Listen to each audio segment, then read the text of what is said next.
तो दोस्तों आज हो गई है 13 अक्टूबर और जो फटाफट बड़ी खबरें सामने निकल के आ रही हैं एक एक करके जानेंगे आगे इसी वीडियो में। हर वो जरूरी अपडेट आप तक पहुंचाएंगे जो खबरें जानना आप लोगों के लिए बहुत ही जरूरी है। लेकिन उससे पहले दोस्तों आप लोगों से एक छोटा सा निवेदन है कि अगर आप लोग भी बिहार के चुनाव में एक बड़ा सत्ता परिवर्तन होता हुआ देखते हैं और नीतीश सरकार को हर मोर्चे पर फेल मानते हैं तो अभी इस वीडियो को लाइक करके चैनल को सब्सक्राइब करके बेल के आइकन को जरूर दबा दीजिए दोस्तों। और कमेंट बॉक्स में अपनी राय जरूर बता सकते हैं कि आप लोग किस पार्टी का समर्थन कर रहे हैं बिहार के चुनाव में। इसके साथ ही दोस्तों सभी बड़ी खबरें आप लोगों को बताते चलें।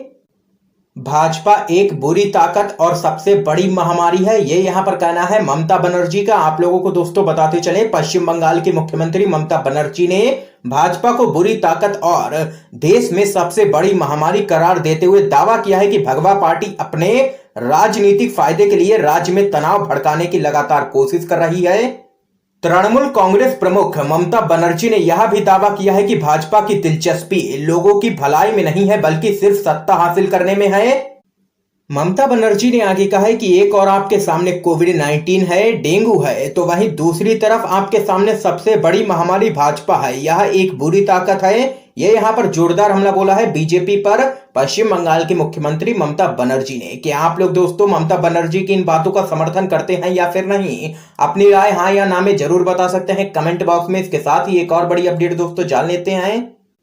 कृषि कानूनों को लेकर के किसानों के निशाने पर कॉरपोरेट। पंजाब में कई जगह अंबानी और अडानी समूह के प्रतिष्ठानों का काम हो चुका है ठप। आप लोगों को दोस्तों बताते चलें, केंद्र सरकार के कृषि कानूनों के खिलाफ खड़ा हुआ आंदोलन अब कॉरपोरेट विरोधी आंदोलन लगातार बनता जा रहा है। इसे आजादी के बाद किसानों का कॉरपोरेट के खिलाफ पहले कृषक आंदोलन की संज्ञा दी जा रही है। अंबानी और अडानी विरोधी आंदोलन बनता जा रहा है। पंजाब में तो किसानों ने अब खुलकर के अंबानी और अडानी घरानों के प्रतिष्ठानों के खिलाफ आवाज बुलंद कर दी है। इस आंदोलन में 31 किसान संगठन शामिल हैं। किसानों ने कई जगहों पर रिलायंस पेट्रोल पंप पर कब्जा कर लिया है और टेलीकॉम सेवा जियो के बहिष्कार का आह्वान भी किया है। तो वहीं पंजाब के मोगा जिले में अडानी समूह को अपना ऑपरेशन बंद करने पर मजबूर कर दिया गया है। तो वहीं पंजाब में रिलायंस के कई जगहों पर स्टोर भी बंद हो चुके हैं। ये यहां पर दोस्तों देख सकते हैं कि बड़ी अपडेट सामने निकल के आई है। कृषि कानूनों को लेकर के किसानों के निशाने पर आ चुके हैं अंबानी और अडानी, क्योंकि यहां पर इन किसानों का आरोप है कि मोदी सरकार लगातार इन्हीं लोगों को फायदा पहुंचाने के लिए काम कर रही है और ऐसे कानून बना रही है जिनसे कि किसान पूरी तरीके से बर्बाद हो जाएं और सिर्फ अंबानी और अडानी को ही फायदा पहुंचे। ये यहां पर किसानों ने आरोप लगाया है और मोदी सरकार और अंबानी और अडानी के खिलाफ खोल दिया है मोर्चा। इस बीच एक और बड़ी अपडेट दोस्तों सामने निकल के आ रही है। बिहार चुनाव, आरजेडी का चुनावी गीत तेजस्वी भवाह बिहार लॉन्च नीतीश सरकार को बताया है नाकाम। आप लोगों को दोस्तों बताते चले, बिहार विधानसभा चुनाव के मद्देनजर सभी राजनीतिक दल सोशल मीडिया पर बेहद ही एक्टिव नजर आ रहे हैं। इसी तरह मनोरंजन के साधनों के जरिए भी आम लोगों के बीच अपनी मौजूदगी दर्ज कर प्रभाव बढ़ाने की भी कवायद लगातार की जा रही है। इसी क्रम में राष्ट्रीय जनता दल यानी कि आरजेडी ने एक चुनावी गीत रिलीज किया है। तेजस्वी भव बिहार नाम से इस वीडियो सॉन्ग में बिहार की स्थिति दिखाई गई है। इसमें लॉकडाउन के दौरान शहरों से गांव आए लोगों को वीडियो में दिखाया गया है। तो वहीं गीत में कहा गया है कि तेजस्वी यादव बिहार में लौट रहे हैं। इस गाने में नीतीश सरकार पर जोरदार हमला बोला गया है। तो वहीं इस गाने को रिलीज करते हुए राज्यसभा के सांसद मनोज झा ने कहा है कि बिहार में बदलाव की लहर बह रही है। जनता इस बार बिहार में बदलाव चाहती है और नीतीश सरकार से पूरी तरीके से तंग आ चुकी है जनता। हमें उम्मीद है कि इस बार बिहार में बदलाव होकर के रहेगा। यह यहां पर कहना है आरजेडी के सांसद मनोज झा का। इस बीच एक और बड़ी अपडेट दोस्तों जान लेते हैं। गोदी मीडिया के खिलाफ हाई कोर्ट गए हैं 34 बॉलीवुड के निर्माता। रिपब्लिक टीवी टाइम्स नाउ के खिलाफ दर्ज करवाया है केस। आप लोगों को दोस्तों बताते चले, सुशांत और रिया के बहाने दिन भर बॉलीवुड के बारे में ऊट पटांग बातें बनाने वाले टीवी चैनलों की अब खैर नहीं है, क्योंकि 34 फिल्म निर्माता हाईकोर्ट में जाकर इस बात की अपील कर चुके हैं कि रिपब्लिक और टाइम्स नाउ जैसे तमाम चैनल निराधार स्टोरी चला करके उनकी छवि को धूमिल कर रहे हैं। खबर के मुताबिक बॉलीवुड निर्माताओं की इस अर्जी में आरव गोस्वामी, उनके रिपोर्टर प्रदीप भंडारी और टाइम्स नाउ की एंकर नविका कुमार का भी नाम आया है। इसके साथ ही तमाम अन्य टीवी चैनलों और पत्रकारों के नाम का भी यहां पर जिक्र किया गया है। इन पर आरोप है कि एक केस के बहाने इन्होंने बॉलीवुड की छवि के खिलाफ मुहिम छेड़ दी है और निराधार बातों की बुनियाद पर दिन रात कहानियां बनाई जा रही हैं। अनुराग कश्यप, ऋचा चड्ढा जैसे तमाम एक्टिविस्ट हस्तियों ने तो मीडिया पर लगाम लगाने की सिफारिश की ही है। इसके साथ ही बॉलीवुड फिल्मों के तमाम वो निर्माता भी आगे आए हैं जिन्हें लग रहा है कि इस तरह की मीडिया कवरेज किसी एजेंडे के तहत ही की जा रही है। तो वहीं फिल्म निर्माताओं के इस कदम के बाद देखना दिलचस्प होगा कि दिन रात तमाशा चलाने वाले इन चैनलों को क्या सजा मिलती है। मीडिया ट्रायल करने वाले, चरित्र हनन करने वाले पत्रकारों को अगर सजा मिलेगी तो न्याय व्यवस्था के लिए एक मिसाल कायम होगी।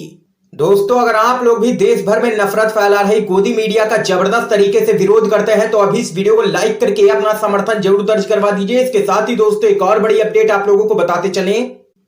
हाथरस कांड पर हाई कोर्ट में बोला है पीड़ित परिवार, पुलिस ने परेशान किया, डीएम ने धमकाया। तो वहीं हाई कोर्ट ने इस पूरे मामले में लगाई है योगी सरकार को कड़ी फटकार। आप लोगों को दोस्तों बताते चलें, हाथरस कांड पर इलाहाबाद हाई कोर्ट की लखनऊ बेंच ने की है सुनवाई के दौरान पीड़ित परिवार ने कोर्ट से साफ कहा है कि पूरे मामले में उत्तर प्रदेश पुलिस ने शुरू से ही सही जांच नहीं की है।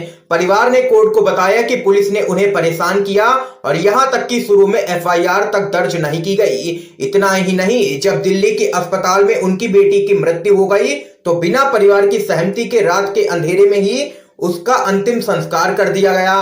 पीड़ित परिवार ने कहा कि इस मामले में हाथरस के जिला अधिकारी ने भी उन पर दबाव बनाया। इस मामले की अब अगली सुनवाई 2 नवंबर को होनी है हाई कोर्ट में। तो वहीं इस सुनवाई के दौरान पीड़िता के परिवार ने हाई कोर्ट के सामने अपना पक्ष रखते हुए 3 तरह की मांग की है। पीड़िता के परिवार ने कोर्ट से कहा है कि वह इस मामले को यूपी के बाहर के किसी राज्य में ट्रांसफर करने का आदेश दें। इसके अलावा परिवार ने अनुरोध किया है कि सीबीआई जांच के सभी तथ्य जांच पूरी होने तक पूरी तरह से गोपनीय रखे जाएं। साथ ही जांच की अवधि में परिवार की सुरक्षा सुनिश्चित की जाए। तो वहीं इस सुनवाई के दौरान अदालत ने यूपी सरकार को पीड़िता का बिना सहमति अंतिम संस्कार करने समेत तमाम मुद्दों पर जमकर के फटकार लगाई है और योगी सरकार को हाई कोर्ट ने लताड़ा है। इस बीच एक और बड़ी अपडेट दोस्तों सामने निकल के आ रही है। पीएम मोदी टरबाइन से ऑक्सीजन इसलिए बनाते हैं ताकि आप महंगाई और जीडीपी जैसे मुद्दे भूल जाएं। आप लोगों को दोस्तों बताते चले, जनता टरबाइन तेल पर मीम बनाती रह जाती है। मुकेश भाई की संपत्ति साल भर में 73% बढ़ जाती है। देश की जीडीपी -24 पर पहुंच जाती है। क्या टरबाइन तेल और बादलों में विमान जैसे कारनामे इसलिए अंजाम दिए जाते हैं कि युवा मीम बनाने में व्यस्त रहें और असली खेल में बाधा ना आए। पेट्रोल के दाम, महंगाई, रुपए की कीमत, जीडीपी, अर्थव्यवस्था, शिक्षा वगैरह की बातें करके जिन्हें देश की सत्ता मिली वे आजकल इन मसलों पर कोई भी बात नहीं करते हैं। वे कभी बादलों में विमान छुपा देते हैं तो कभी टरबाइन से ऑक्सीजन बनाते हैं। आप इस बारे में क्या सोचते हैं? कभी आपसे वादा किया गया कि देश में शिक्षा पर खूब खर्च करने की जरूरत है ताकि हम विश्व में गुरु निर्यात करके विश्व गुरु बन जाएं? ना शिक्षा पर खर्च बढ़ा और ना ही कोई सुधार हुआ। रोजगार के लिए सड़क पर उतरने वाले युवा लाठी खाते हैं। देश के युवा इस बारे में क्या सोचते हैं? चुनाव से पहले किसानों और मजदूरों की शान में खूब कसीदे गाए जाते हैं, लेकिन सत्ता में आकर उन्हीं किसानों और मजदूरों के खिलाफ कानून बनाए गए जिससे पूंजीपतियों को लाभ हो। क्या आप ठगा हुआ नहीं महसूस करते हैं? बेरोजगारी, महंगाई, भ्रष्टाचार जैसे मुद्दों पर इस देश में सरकारें बदली गई हैं। ये चीजें आज मुद्दा क्यों नहीं है? इन्हें लेकर जनता में गुस्सा क्यों नहीं है? क्या ये मुद्दे जनता को उल्लू बनाने का हथियार भर हैं? हर दिन खेले जाने वाले खेल का नतीजा सिर्फ इतना है कि आम जनता किसी के लिए मायने नहीं रखती है, ना राजनीति के लिए और ना ही मीडिया के लिए। एक को वोट चाहिए, दूसरे को टीआरपी। ये पूरा सिस्टम कॉर्पोरेट राजनीति और मीडिया के गिरोह का बंधुआ है। इस बीच एक और बड़ी खबर दोस्तों सामने निकल के आ रही है, जान लेते हैं।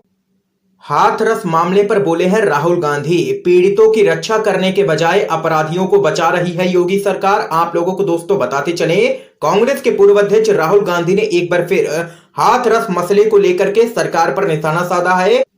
महिला सुरक्षा के मुद्दे पर कांग्रेस की ओर से डिजिटल कैंपेन चलाया गया। इसी के तहत राहुल गांधी ने अपना वीडियो संदेश जारी किया। राहुल गांधी ने आरोप लगाया कि यूपी सरकार अपराधियों को बचाने का लगातार काम कर रही है।